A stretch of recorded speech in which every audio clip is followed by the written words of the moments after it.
back, Intuition Incubators. Today I have with me Eric Tarlin is a ridiculously talented singer, songwriter, multi-instrumentalist, and producer. And he also happens to be my cousin. He grew up in Framingham, Massachusetts, and went on to study music psychology at Harvard while simultaneously doing the dual degree program at the Berklee School of Music. So, no big deal. He's currently a touring saxophonist, vocalist, and songwriter with the genre-blending pop band Couch, known for its infectious grooves and powerhouse horn section. His vocal arrangements have earned numerous accolades through groups like the Harvard Opportunes and the professional Cape Cod-based a cappella group Hyannis Sound. In addition to performing, Eric directs a rock choir in Brookline, Massachusetts, and works behind the scenes as a producer and audio engineer, helping other artists bring their musical visions to life.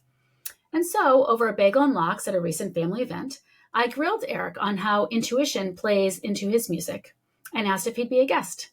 And here we are. Eric, welcome to the Intuition Incubator. Hi, Abby. Thanks so much for having me.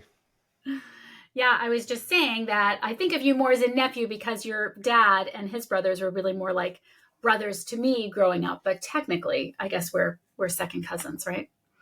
Cousin, nephew. It's all Whatever. the same. It's all good. So yeah, I'm excited to have you on today.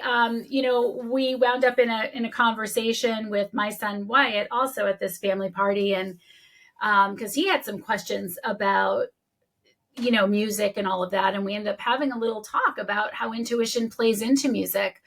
But I thought maybe you could start by, because I remember when you were in high school, and I remember talking to your dad about he doesn't know, he wants to play basketball or maybe be a musician. And I'm curious about how it unfolded because there was a period where you were like, I'm not sure what I want to do. Right. And now your band is so amazing and you guys are touring and it's blowing up. I'd love to hear how you got to where you are. Sure. So I think I knew that I wanted to be a professional musician around sophomore year of high school. But you're right. I was really into basketball in early high school and middle school. And throughout my schooling, I liked a lot of different subjects. And I wasn't sure what I would do. And in some ways, it sort of felt like a waste of doing all of my schoolwork to then just do something not at all traditionally academic. So I think I had maybe some pressure from myself and from just society in general, like, oh, if you're good at math, why would you give that up? Or, oh, if you're good at writing, why would you give that up? So, but I remember when I was starting to think about where I would go to college and thinking, okay, I'm going to study something for 4 years after high school's done. The idea of it being anything but music sort of just really did not sound appealing at all to me, even in early high school. So I'm not sure whether there was one particular day that I made a decision, but it's something I knew very early on. And I think that's something a lot of musicians say as well when I've heard it as advice to me. It's like, don't do this unless you can't imagine yourself doing anything else. And I think a lot of artistic careers have sort of that saying attached to them. And that's definitely how it was for me with music. Yeah, that's interesting. I mean, your mom is an amazing pianist as well, although she never lets us hear her. But she's very musically oriented, right? So it's in your blood. But it's funny because not a lot of people have the courage to follow that. So many people maybe have that calling, but don't follow it. Or what about the people who have the calling, like, I'm going to do this, but they're not having the success that you're beginning to have? What do you think is the difference? I don't know. I think I'll start with the first example first. So people who have the same calling, but just don't have the courage to do it or to take that leap of faith.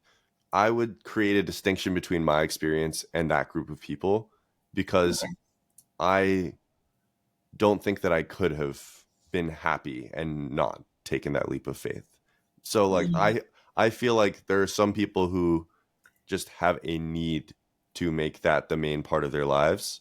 And there are people who have that calling as well and who may have that spark and that similar passion, but could be content doing something else. And that just was not me. So I think there are many different tiers to this, I guess. And well, there's not any hard categories of types of people, I guess. But for me, I had other options. I had a liberal arts degree. I had things Mm. that I could have done, I guess. And I just would have spent my whole life kicking myself.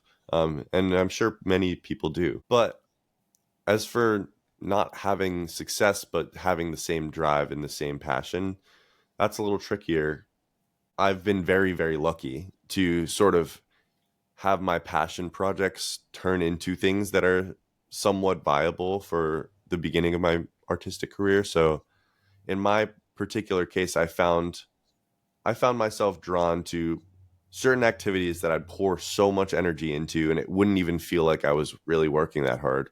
I'm specifically thinking in high school, it was like playing jazz music and jamming with my friends, which for some people is practice and Yeah. was practice for me, but it certainly didn't feel like it. And then in college, I sort of shifted my focus to a cappella, and I spent so much time music directing my college a cappella group, the Harvard Opportunes, and arranged so many songs for them. And now I sort of use those skills that I didn't even realize I was developing all the time as a vocal arranger and as a producer in Couch, my band, which is my main thing now. So I I've been lucky to invest time in situations where it was just fun, and those have become relevant for my livelihood now. And I'm not sure what would happen to me if I hadn't been lucky, or if I hadn't been so called to put in that energy so early on. That's a big part of it too. It's like if you're not obsessed with what you're doing artistically really early, then you're sort of at a disadvantage, because there's someone out there. There are limited career opportunities sort of in creative fields. A lot of people competing for everyone's attention and competing for a limited amount of work. And if you weren't obsessed with what you did in middle school or high school, or it's harder to break into it. So I think just starting early helps, and it's not impossible though. Without that early start, I think it's still possible for people to pivot into the arts. It just takes treating it not like a passion or a hobby anymore, but treating it like a job, and you're not always going to like it. And if you're a project manager, you need to manage your own artistic projects with the same level of discipline and organization that you would for a client. So Yeah. um, I think it's a mindset thing too. Sometimes where people who enter the arts a little bit later do so from a position of this is just a passion that I would love to explore more. And I think that mindset works better when you're younger and Yeah. you're able to outpace your peers in that field. When you're older, you kind of have to buckle down and treat it like work immediately. Yeah. Yeah, yeah, yeah. Yeah, and it's interesting what you said about you've realized at some point that you wouldn't be happy if you, which it is a distinction, right, between having, something that you enjoy doing, other than realizing I'm not going to be happy if I'm doing anything else. And I think, at least in my generation, that was not really a question. We never said this is going to make me happy. That didn't really come up. And maybe in your generation, that's really more of a priority. So the intuition is sort of speaking louder Hmm. because you have that permission to do something that makes you happy. I'm curious too, though, with your generation, like, how did video games play into this? Because you grew up in the video game world. And I know when I look at my son, he saw you playing sax. You were in Colorado when we were still living there. And when he was little, he wanted to then go into saxophone. And so now, when he plays, it's really hilarious because he plays with so much expression on his face and everything. And he's like, hamming it up and everything. And I just remember him watching you. And, but he doesn't have the same, like, I'm not going to be happy without this. He has a lot of hobbies and stuff. But I'm wondering, like, did video games like come into that for you when you were a kid, or was that just not an interest of yours, or were there times where you were dividing your attention? Because that was such a big thing for my older kids your age. Yeah, Gotta give a shout out to my parents, Jeff and Rochelle. They heavily limited my use of screens. It wasn't like I had never seen a pixel before, but I think it was 45 minutes a day on weekends only. Or so Hmm. if I wanted to play video, and we didn't have a console like an Xbox or a PlayStation, I had NBA 2K. My basketball game was on our family PC, and I would plug in a controller to the computer's USB port, and I would just play by myself for, yeah, an hour and a half a weekend, basically. Yeah. Um, and we would always fight about. I mean, I was like the dopamine rush from a well-designed video game that is designed to be fun and designed to keep you playing for an adolescent is very strong. So it was definitely a point of contention. And I saw all my friends, especially my guy friends in middle and high school, it's like video games were the primary hobby and the primary means of social connection outside of school. It was like social gaming. So I definitely hated it at the time. I felt like I was left out of circles of communication and just the ability to do something that was extremely fun, as much as I wanted to. But I do think being limited in that way contributed to my pursuit of other activities and interests. So I think I was outside more than a lot of people. I played a bunch of different sports. I spent a lot of time making music and practicing my instruments, which was also not always fun and also a point of contention. I wasn't like some machine that loved to grind, But yeah, I think I didn't have the opportunity to let video games steer me away from developing my musical skills. I think if anything, getting to college, having the freedom to play video games whenever I wanted, and now I have a PlayStation with my roommate. I play a lot more now than I used to, and I almost feel like I'm reaping the benefits of spending more time doing music and less time playing video games as a kid. It almost allows me to play more video games than if I hadn't done that. Yeah. Like in the Yeah. grand scheme of life, I get more video games, um, because now my career is not a traditional 9 to 5, and I'm able to make it work with some more flexibility and not necessarily needing to work 40 hours over the course of Monday through Friday every week. So I can, some weeks I'm extremely busy or I'm on tour and it's very immersive, but some weeks, I have certain projects I need to make progress on, but then I have a day where I don't need to do anything, and it's like a day off in the middle of the week randomly. So, Yeah. um, yeah, Well, I'm that's I'm all. glad to hear that our household wasn't the only one with screaming and fighting over the video games Oh yeah, when you were young. So you went to college, and that's really where you met this group that is now Couch, right? There's 7 of you. there's Isn't that? 7 of Didn't you meet us. Couch in college?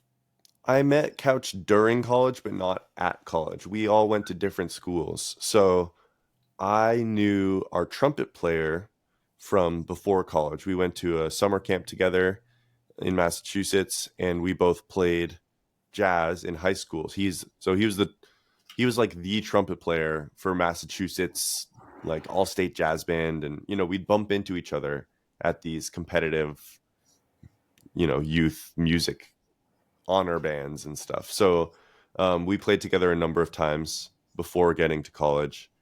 I was the sax guy, he was the trumpet guy, and then he pulled me in when I was in college, um, to a collaboration with who would end up being my bandmates. So um, it Okay. was a little interesting because when I was on campus, just minding my business, none of my bandmates were around, and then we would send big files to each other, and download each other's recordings and add our own recordings and then send it to the next person. And in some cases, I would be spearheading particular songs, and I would be telling people, "Hey, I played exactly what I want you to play. Can you replace it and just play it better than me?"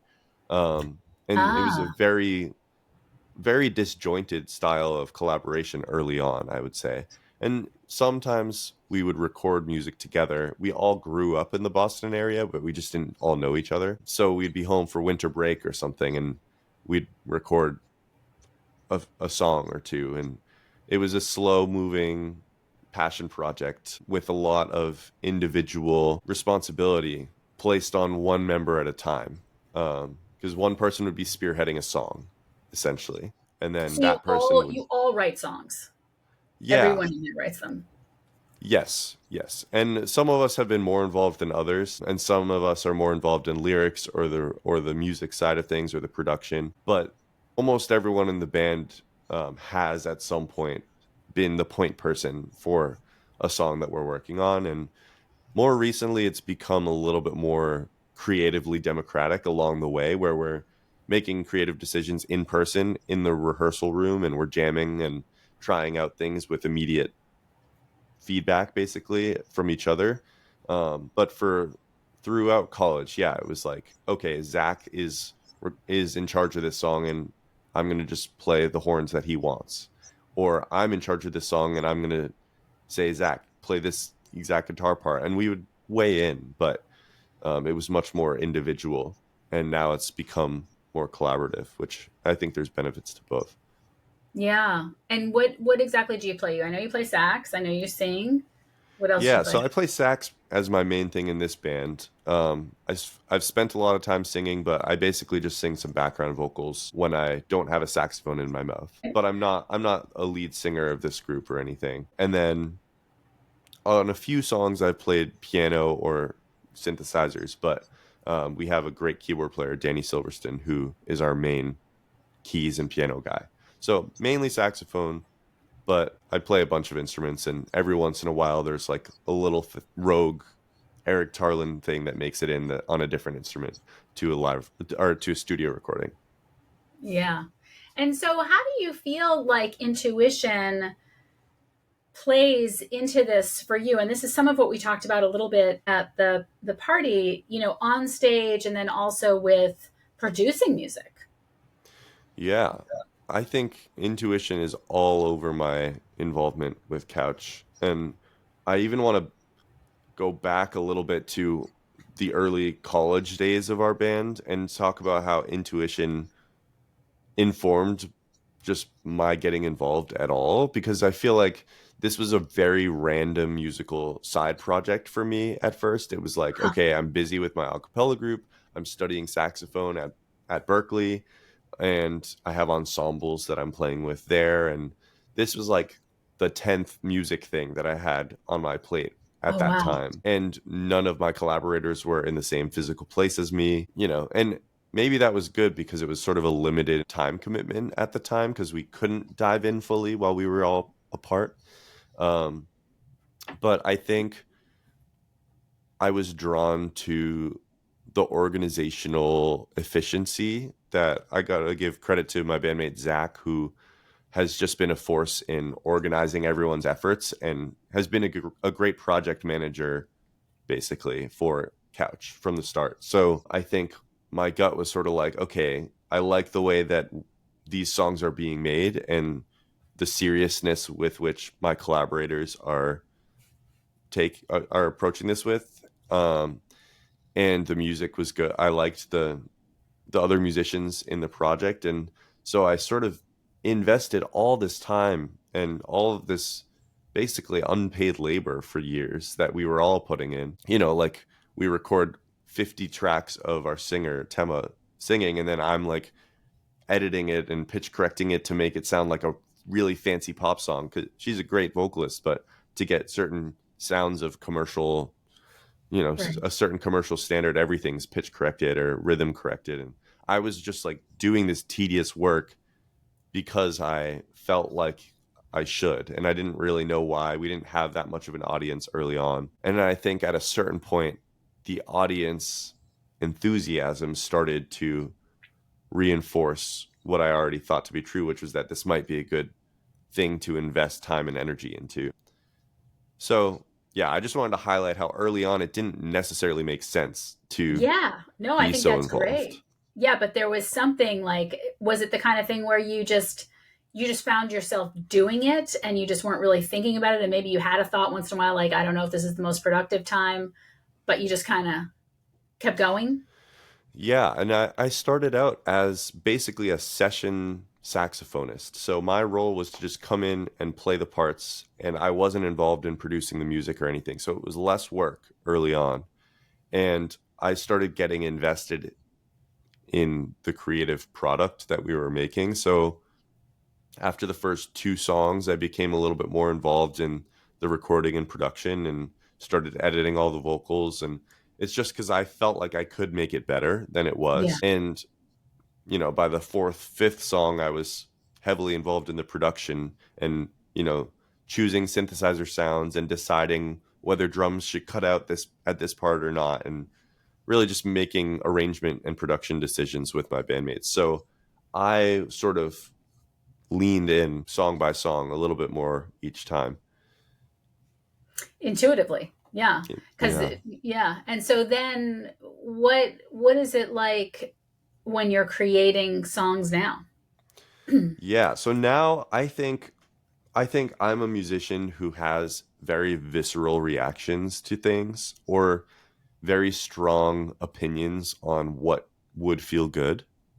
Um, so that heavily informs my songwriting and my production. And it's difficult sometimes as a collaborator because I'll just be like, this is what needs to happen to satisfy me. And I have six bandmates who don't all feel the same way.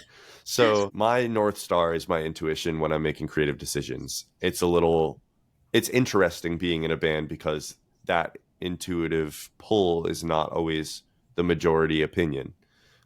Right. So I think earlier in this conversation, I was talking about how um, earlier on in our music creation, it would be more individual and one person would be in charge of something.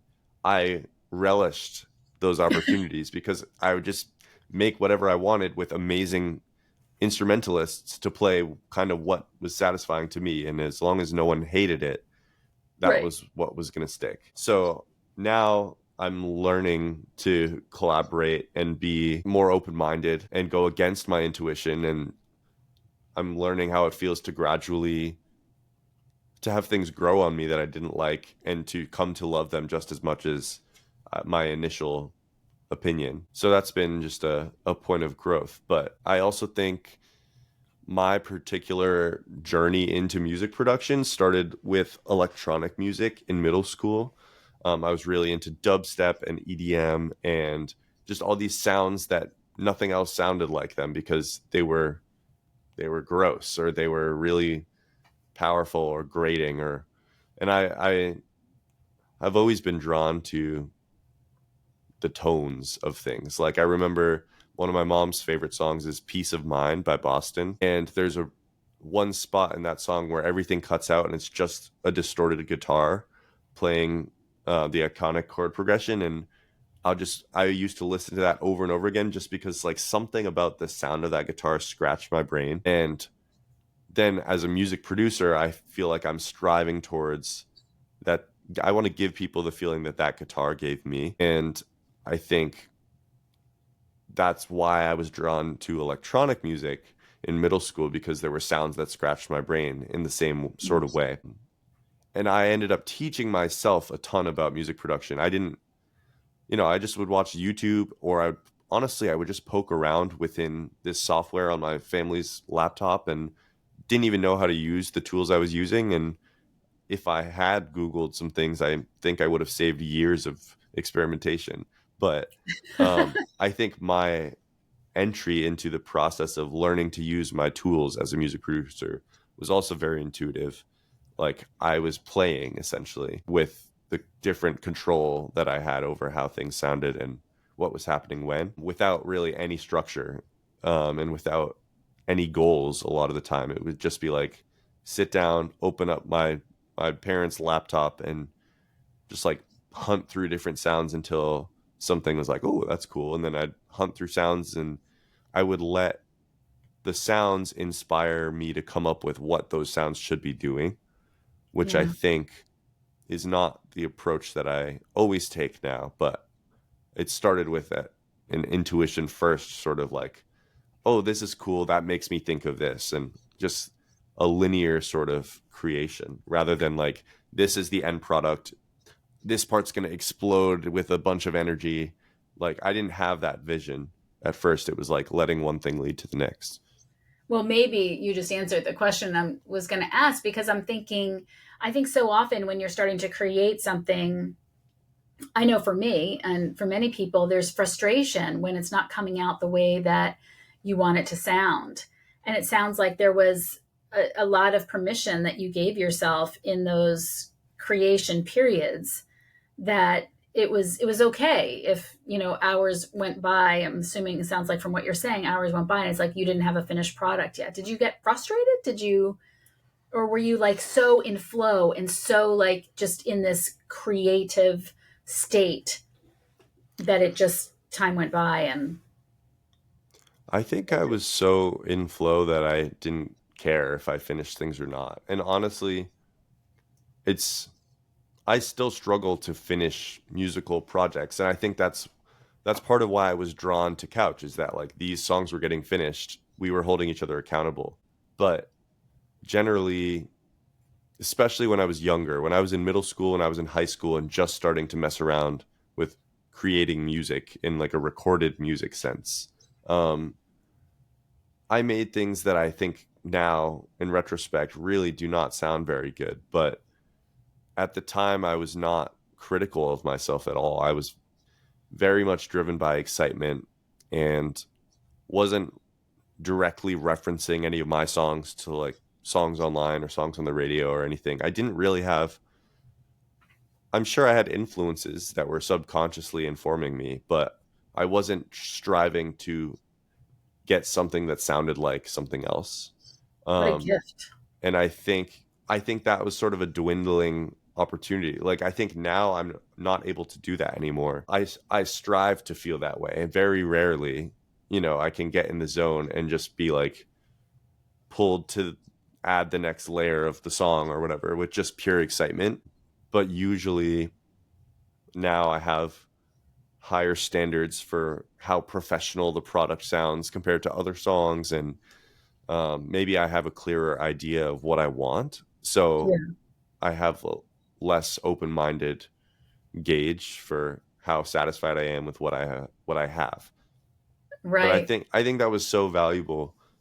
And I think it might just be an age thing too, like being in your teens and making something and being like, wow, like I have the ability to make something that sounds somewhat like something else that people would listen to, is just like such a novel power. And I think some of that novelty has faded. Now it's like, okay, I am a music producer, so I should be able to, it should sound cool, and I should, of course, I can create sounds. Um, so I'm Right. The glad that I mind started comes as early in. as I did. Yeah, the mind comes in and gets critical.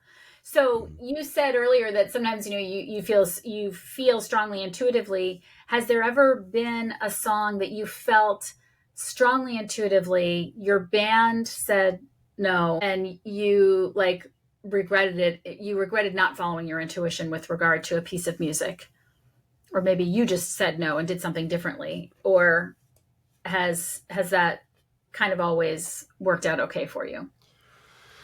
Usually it works out okay. There are definitely still some times.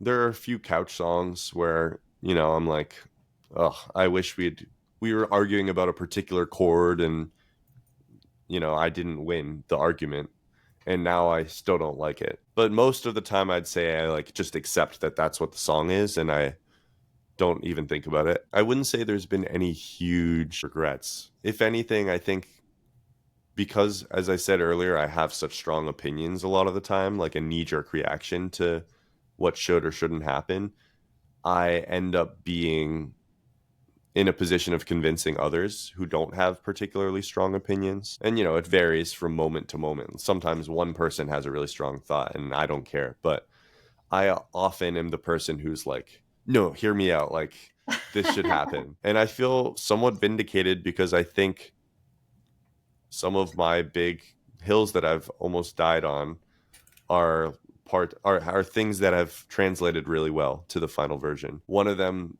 was the song Jesse that I was telling you about. Yeah, yeah. I was just going to ask if that was one of them. Couch has a song called Jesse, and the song is about our singer Tema had a friend named Jesse who basically fell off the map. Just none of Tema's friends nor Tema really knows why Jesse stopped talking to them. And like it was like as soon as they all graduated from high school, this person disappeared, and no one from that group of friends has heard anything from them. Wow. Um, so the song is like, Jesse, where'd you go? Why'd you cut us out of your life? It's confused and a little bit sad and a little bit frustrated. And it's sort of lamenting like this, a close friendship that was lost for seemingly no reason. So there's a particular tone that those lyrics have. Like it's somewhat forlorn, somewhat angry and confused.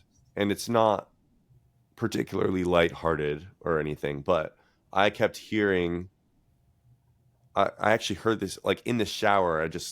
This came to me and I just like kept refining it and singing it in my head. I kept hearing a layer that basically goes, "Ooh, Jesse, up and gone, yeah, you left me. Something wrong from the bestie. Why'd you gotta go? 'Cause I gotta know." And it's more like a jive. Like it's almost like a rap a little bit. It's a Yeah. mouthful. It has the word bestie in it, which is like a different tone than the rest of the lyrics. Um, and it's just kind of like maybe feels a little bit different from how the song felt before we added it. And I had to really fight to include this. And now I think it's one of the coolest parts of the song and makes it distinctive. And I'm just very happy with how it turned out. And I think a lot of our fans really like that part and think it's creative. And I don't think anyone listening cares that we use the word bestie in an otherwise serious song. Like I think it's fun, but it doesn't detract from the overall like emotional message that the main lyrics of the song provide. So I feel somewhat vindicated by that. And there are a few other moments where like I really wanted something and I had to convince people of it. And I'm very happy that we did it that way. That happens more often than the opposite, where I Regret it. regret it. Yeah. Yeah, and I'll probably drop that song in, or I'll have my producer drop that song in right before we talk about it. I noticed when I was looking that there are several recorded versions of that, and one is live in California. And Mm-hmm. yeah, it does sound like the fans are loving it. Yeah. Yeah, it's a fun one. Yeah. So you've been touring and you're going to tour again, right? You did a tour in Europe and you're doing a US tour now. Like, what kind of size, where are you going, and what kind of size audiences are you playing to? Yeah, so we're about to do our biggest headline tour yet. So these will be couch shows, and we'll have someone opening for us. And that's all around the United States. So as far west as, Seattle, Portland, San Francisco, Los Angeles, and as far east as Boston, New York, and Atlanta, and everywhere in between. So we've done this a few times before with a similar range of locations. This time around in Boston, we're playing at Roadrunner. Hopefully we sell it out, but it's like a 3,000 person venue, so it's the biggest one yet that we've done as Nice. headliners. We'll probably be anywhere between 500 and 1,500 in most of these cities. Like bigger cities like Chicago and LA will be like over 1,000, but a lot of places where we have less of an audience or there are just fewer people, it'll still be like medium sized venues. So um, we're very excited. We did a Europe tour with Corey Wong, a great funk guitar player and a current member of the band Wolfpack. Um, he had us open for him all around the US and Europe. So Wow. hopefully we'll be back in Europe on our own as well, maybe in 2026. Just we've been there, so we might as well go back and capitalize on the new friends and fans that we met over there. So we started making music in 2019, but we didn't tour until 2022, um, which was the year that I graduated from college. And basically, my senior spring of college, we were starting to tour. So on particular weekends, I would get picked up by my bandmates in a minivan and we would drive to New York, or I'd fly to Chicago. We had a show out there. And at that point, it was very small. We had some online momentum that we accumulated during the pandemic just from social media growth and Spotify's algorithms. So we were Right. able to kind of hit the ground running with like selling out some, 100-person venue in New York and a 200 in Chicago. And it's like, wow, people actually know who we are, but we've never done a show before. And then over the next couple of years, from 2022 to now 2025, basically every year we've been doing 60 shows or something. So it's been growing, and we're trying to be strategic and not play in the same exact geographical area too close together, and supply and demand, leave the Right, people right. wanting a little more. All the So business, yeah. I remember you were, I because it was probably it had to have been 2022, I think, because we moved to Florida in 2023. You were playing in Louisville, Colorado, and I mhm. remember we all went up to see you, and it was people were dancing and everything, and I think we were sitting next to somebody, and they're like, "Oh, you know him? You're related to the saxophonist." Yeah. And we had to fight to get back to see you, and I got some pictures of you and Wyatt, and yeah, and that was it sounds like from what you're saying, that was like the beginning. That was just the beginning. Yeah, and that was a great show. It was at the Louisville or Louisville, I never know. Louisville. Louisville. The Louisville Street Fair. Yeah. And they have sometimes we'll do like a concert series like that where, a particular town has a budget to bring in artists. Um, those are really fun because not everyone there knows who we are, but it's a great Yeah. way to get new fans, and it's just a guaranteed audience and good time. So yeah, that was really early on, and we're always bumping around doing things like Yeah. that. It was pretty a lot of people pretty for early on. But how does it work when you're on stage? Are you feeling into the audience? Is that intuitive, and like, or do you ever have a gig or a song or something where something's going on in your life or whatever, or you're not sure of, and you're feeling off, and is there a way that you can pull yourself back, or how does that work for you, or does the music just sort of automatically kind of draw you in? Yeah, I think I can rely on the music to draw me in when I need it to. So, for example, I got some not great news about like a family health situation. Everything's fine, but a few months ago, I was playing at a show and I just found out that someone in my family was diagnosed with cancer, and I was not in a good mood. But it was like right before I went on stage, so I sort of leaned on the music to. I. It's nice because I know Couch's music so well that I can go on autopilot and sort of just.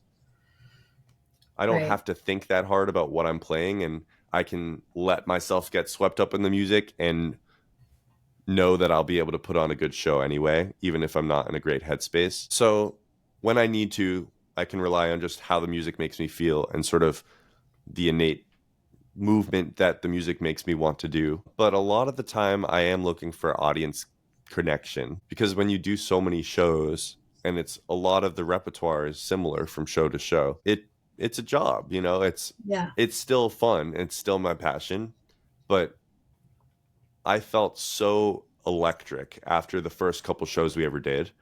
And now after a show, it's like, cool, like Right. it's not like, oh, the big concert. And it's the challenge is making it is being in the moment and giving people a show the same level of energy that I would have given them in our third show ever when I was so excited to have people who knew the words to our songs. And it's like, it's not fair to the audience if I am just on autopilot and not at least trying to have specific interactions with people in the audience or new moments that happen from show to show. So I'm always I don't have trouble like moving to the music or dancing, or like I have trouble staying still when I'm performing, and that's not something I'm consciously thinking about, but I need to remind myself to like hold eye contact with someone for more than 2 seconds in the audience, or do something different from how I'd normally do it, whether it's just crossing the stage at a time I wouldn't normally, or looking at the drummer for our band and having a moment with him. It's about little moments, and that takes conscious awareness that like I am I'm not just going to black out and do the muscle memory that I know so well. Like I'm going to be present, and that's the conscious effort. But in terms of like feeling the music. Like I'm always kind of in a flow state when I'm performing it, When you especially perform. because it's so ingrained into my head after hundreds of shows. Yeah. Yeah. And, because to your point, I mean, couches are really like, you're definitely all performers. You're not just getting up and like playing your instrument. That's part of the fun, I think, of being one of those concerts is that everybody is really a performer. And that is a whole nother side of, being a successful band, right? Like it's one thing to be an incredible musician and be able to play, but to be able to stand up and engage a crowd and be interesting to look at, is and Totally. dancing and all that kind of stuff is a whole nother scenario, right? Totally. And that's something that we need to do in order to push ourselves forwards. And I feel lucky that it comes rather naturally to me. I think some of my bandmates have made a conscious effort to get better at letting loose on stage. Yeah. And if anything, I've been asked a few times to like tone it down because I'm jumping around too much. Um, so I'm grateful that for whatever reason, for me, that is a very comfortable thing to do. It's so But funny because your parents are not like they're both very I mean, like where did you come from? I don't know. I don't know either, honestly. I think a lot of it has to do with all of the other performance I've done too. Like for many of my bandmates, they've performed just on their one instrument and they've done pit and they've been in the concert band or they've been in the marching band and maybe they've been in the jazz band where they're seated.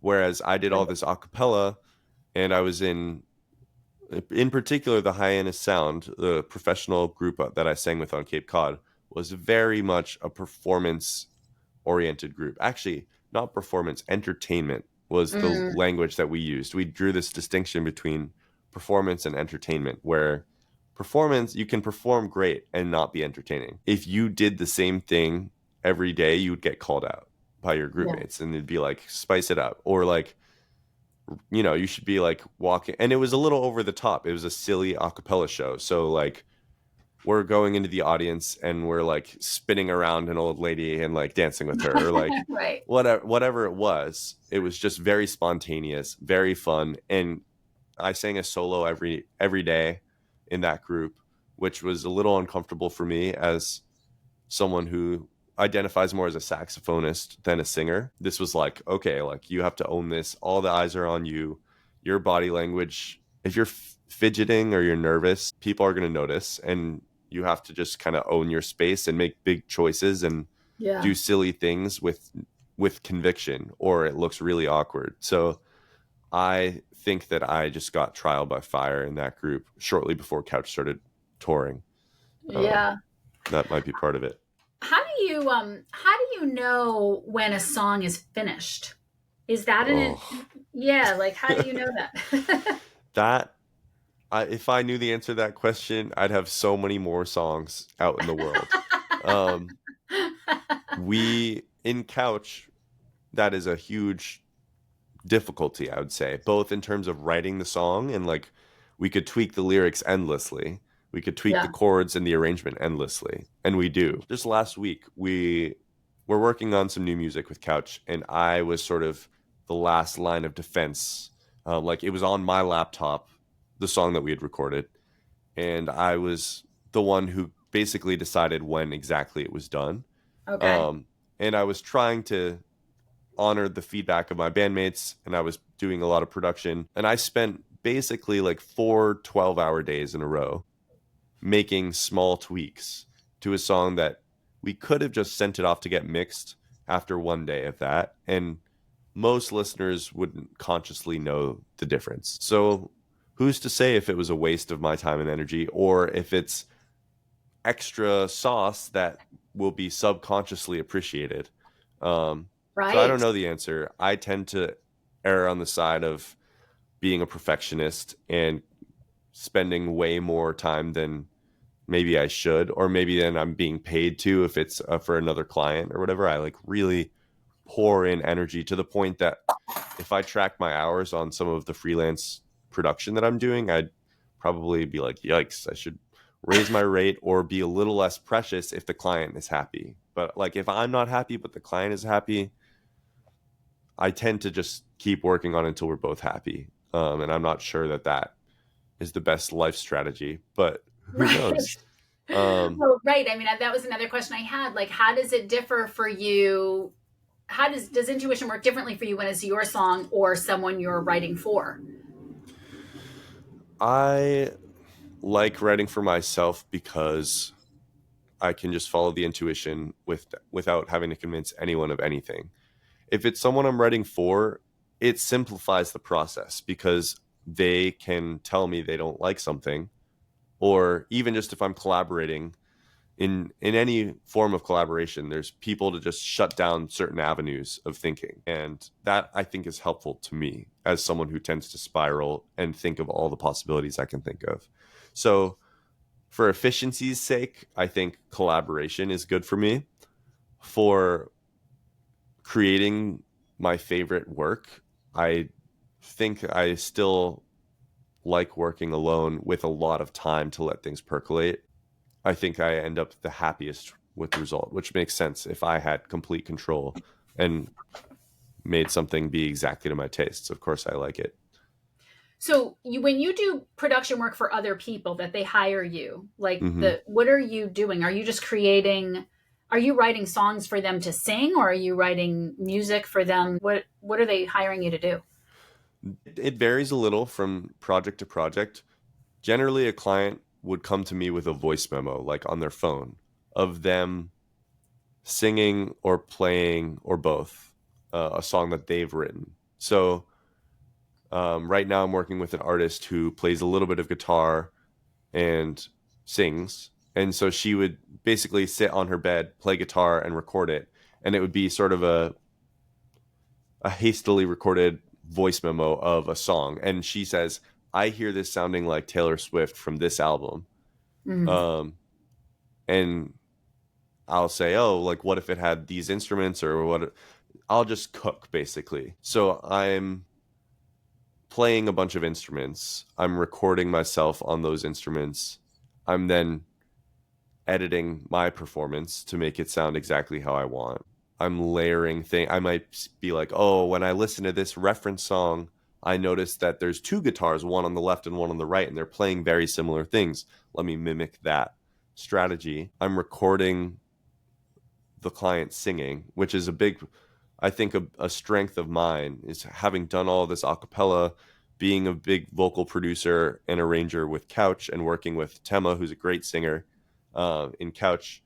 I basically am like coaching my Mm. clients as I record them. So I'll say, hey, I noticed when you say the lyric I've made my bed, you're spreading your mouth on the word I, and it sounds like I instead of I. Try like a more neutral mouth shape or a little more slack jawed, or when you yawn you lift your soft palate up. Try Right. going like I, and then harness that and sing it normally. And so I get into the very nitty gritties of like vocal coaching as well, and sometimes I'm mixing the songs that I produce and mastering it, which just is like the last steps to make it really shine and make it the right volume compared to other songs on the radio or songs on Spotify. So I'm sort of like a one-stop shop to take your song idea that you can just sit down and play and sing to like something that you'd hear on the radio as just a finished song. And That I then they can, can submit it to be on the radio to be yeah, finished. and I can do all of those things basically like a la carte.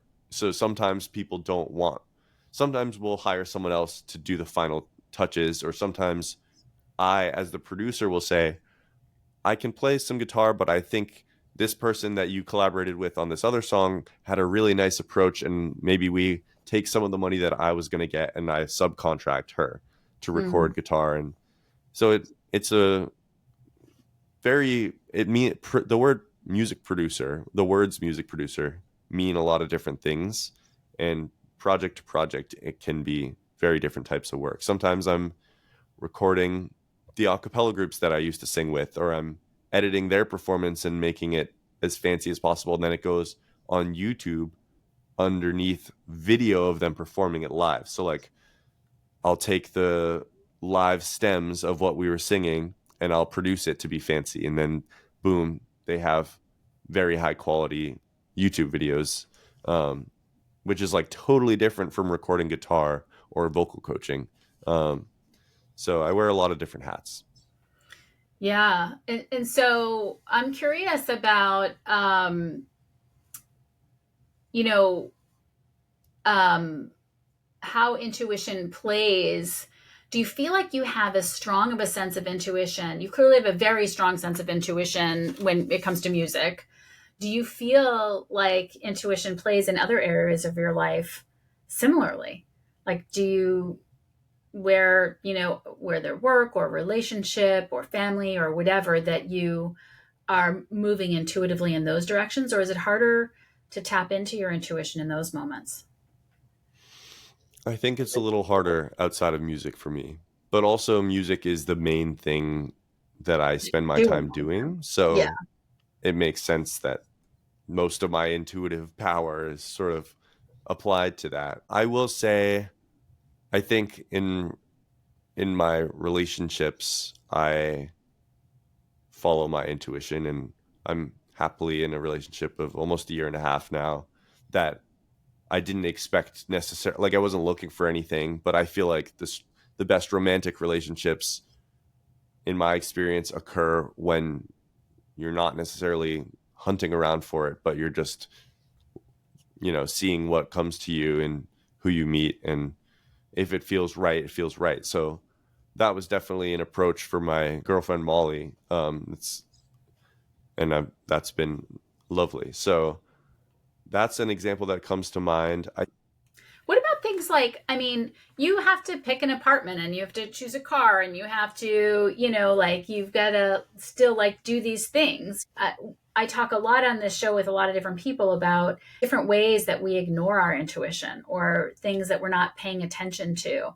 And it's interesting because I think you've been playing music for so long and since you were so young, and it has been such an intuitive process. Maybe that's not something that you experience that much. Maybe it's just sort of always kind of following that. But are there are there decisions that feel like just stupid life decisions that you have to make that feel more like you're thinking and thinking instead of just kind of like, no, this is what feels like the right thing to do? One example that comes to mind is the place that I live right now. My landlord is a friend that I know through one of the a cappella groups that I used to do, and she basically offered this condo that she owns to one of my a cappella group mates who was looking at med schools in the Boston area. That didn't pan out, and I said, "Hey, if you're still interested in having someone rent this condo from you, let me know. I'm looking for a place to live." I was living with my parents at that point, right out of college, and I didn't necessarily know how seriously I would consider it, but it ended up, I've lived there for almost 3 years now, and it's been a huge part of my ability to pursue music. Is like I have a great deal on rent because I know my landlord personally, and she's giving us a good deal. I feel like that was very much something that fell into my lap. But when I think about it too, it's like I was at a table with like six people and no one else chimed in. I wasn't seriously looking for housing at that point either. So Wow. it's sort of just like I just flung out a feeler, and Yeah. it's proven to be a huge part of it's enabled me to fully pursue my career and find my financial footing now. So that was a biggie. I also think there are many times where I don't follow my intuition, specifically for matters of like routine and organization. Something that's very hard for me is doing all the things that I know that I should do, which I think is hard for everyone. But Yeah, it is. um, I'm a creative person with not a lot of structure up like imposed by other people. Like I think if I were working a 9 to 5, which I wouldn't love to do, I would show up for work every day and get done what I need to get done. And when there's social accountability and I'm inconveniencing others if I don't do something the right way, I rise to that challenge because I like to think I'm a considerate person. I don't want to inconvenience people and I don't want to embarrass myself. But if it's just me doing my own freelance work with myself as the only one penalized if I procrastinate, or myself as the only one penalized if I should have gotten groceries a few days ago, but I get halal food instead because I was lazy or whatever. Right. Um, I'm the only one who directly feels the consequences of those actions. And when it's me, my intuition tells me this is not good for you or not the most sustainable like pattern of behavior. But Yeah. I am pretty bad at following that in my conscious there. Yeah, that's like discernment, right? Like discerning what parts of your personality want to just do nothing, but there's another part that's like, you know what, this probably isn't the best long-term plan. But that Totally. part isn't the one that wins out. Yeah, and I think that's one of the hardest things about my current format of life is just that I have so little structure that impacts other people. So I have to create all the structure for myself. And I know both intuitively and from experience and from being a psychology minor in college that I would probably thrive more in all facets of my life if I established some systems that would help me be accountable to myself. And it's not like I have zero discipline and never do anything that's good for me, but I could definitely be better about that. And I think that's the biggest area where I am knowingly ignoring my intuitive, basically laziness outweighs intuitive like knowledge in And do some you, areas of my when life. that happens, are you compassionate toward yourself or do you get critical of yourself? I get pretty critical, but not critical enough to outweigh not wanting to do things sometimes. So I try to be compassionate towards myself, but I think I'm just in a position where if I'm too compassionate towards myself, no one else is going to be frustrated with me, really. I think it's great to be compassionate to yourself, especially if there are already systems in place that hold you accountable. And it's like, oh, I didn't do this thing right. But like, I know that I have pressure from my boss and that I will not flounder indefinitely. For me, it's like if I'm too nice to myself, then I don't have any consequence or anything pushing me towards what I intuitively know to be the healthier option for how to handle that situation next time. So I try to be nice, but Yeah, I would actually argue that point that we grow up sort of conditioned to think that when we're hard on ourselves, that's going to convince us to do better, but it doesn't actually work. It's actually the more that we embrace all of our parts, even the scattered parts and the procrastination parts, and are kind to them, they're likely to turn it around and be kinder back. But I hear what you're saying, like the lack of structure. Some people do really really well in it. You obviously thrive in it in many many ways, but all of us that work for ourselves have to struggle with that to some degree, right?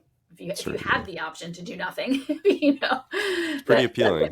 it can be appealing. It can be appealing. What does Jerry Feinfeld says? It's easier to do nothing than it is to do anything. Like he's like, I don't know how you guys all got out here tonight. Yeah. Um, so tell me, well, first of all, before I ask you the last question, um, how did Couch get its name? It started off with Zach, our guitar player, having a concussion and basically being stuck on his parents' couch in their basement, lights off, like minimizing the stimuli for his senses. And he would have a few of us over. I wasn't part of the band at that point, but early on, he would have people over, and the first song that the band released actually got written on that couch while he was concussed and and stuck there basically. So, and also we just wanted something one syllable, punchy, inviting, because our music was sort of in this world of like warmth and Yeah. hopefully it was uplifting. Especially our earlier stuff was like more overtly happy, I'd say, than some of what we're working on now. So we just wanted it to match the sound. Yeah. Well, I can't wait to see where you go, and yeah, I'm gonna play that song either in the middle of this episode or at the beginning of the episode, so everybody can get a little taste of what you guys sound like. And I know someday people are gonna like look up this interview and be like, "Oh, this is back before, yeah." Look at how young Eric looks. Oh gosh. um, so I always ask people this on this show. If there's one thing that you could convey to the audience, what is it that you want people to know more than anything, based on your experience and your short life so far? What would you want people to know? One thing that has been huge for me that I think would give people some comfort is basically that everything's going to work out, but it's not that simple. I have found that every twist and turn in my life has led me to other things that I didn't plan for. And you can't control every twist and turn, but you can seize the opportunities that they present. So I think if people tried to plan exactly what would happen to them a little bit less, and instead identify what they can do right now that they're passionate about, following where the passion lies and following what seems like the wisest or most exciting thing that's presently available to you, just will keep leading you to new places. And then if you find a place that you're satisfied with, then you can just keep doing that thing. But until you get there, you can hop around. And there's always something that you could put time and energy towards that you wouldn't have been able to 2 years ago. In my music career, for example, I never expected I'd be touring in a band. I thought maybe I'll be a music producer. Maybe I'll be like a session saxophone player. Maybe I'll be doing acapella. There was a time where I was like, oh, I want to do acapella professionally and just arrange for, the next, for Pitch Perfect 5 or whatever. And all of these random things that I've spent so much time doing are just now the direct reason why I'm good at something, or the direct reason why I have the opportunity to travel the world with this band. And it's like, I just did whatever I felt was cool. I didn't do what I thought I should do necessarily, like societally. I didn't do something because it was the direct next step to get to an end goal. Like if I'd identified I want to be a jazz saxophone player, I would have practiced all the time, not done a cappella, not spent time or energy on Couch, which was more of like a pop band. And maybe I'd be a jazz sax player. But I'm personally am very grateful that I followed the twists and turns that life threw at me. And I don't think that you can go wrong if you're always doing the option that you have that is the coolest to you. I love that. Doing what's available to you now that is the coolest option. Yeah. It Yeah. goes back to one of my favorite quotes. Don't ask what the world needs, ask what makes you come alive, because what the world needs is more people to come alive. Yeah, I love that. Well, thank you so much for being here. I really appreciate it. I can't wait for your fans to be able to hear this episode, and for my listeners to dive into your music, because it's really, truly special. Thanks so much, Abby. Thanks for listening to me yap for so long and for asking good questions. It was my pleasure.